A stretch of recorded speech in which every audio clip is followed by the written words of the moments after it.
Groups of people who have been hit hard by the COVID-19 pandemic staged protests at various locations in Colombo today.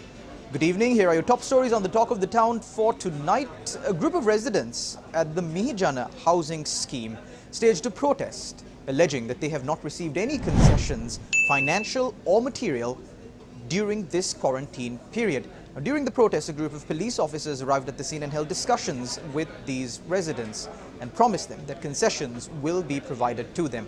They dispersed shortly afterwards.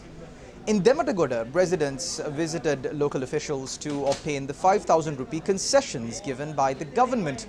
However, issues cropped up when the officials informed the residents gathered to collect the 5,000 rupee concessions that only the head of the household will be provided with these concessions. And this brought up issues for households that had more than one family. The government has decided to appoint a committee to review the deaths that have been caused by the COVID-19 pandemic. Now, according to the Secretary of the Government Medical Officers Association, this came after continuous requests were made to appoint such a committee by the Ministry of Health.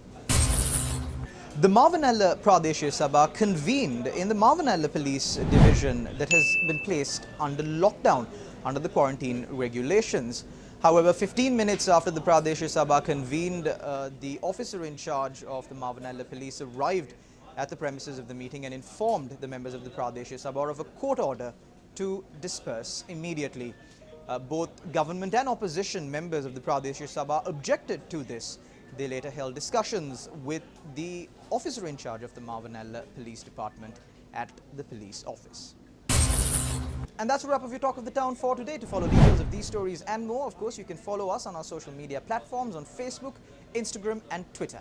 I'm Charlotte Benedict for the News First team.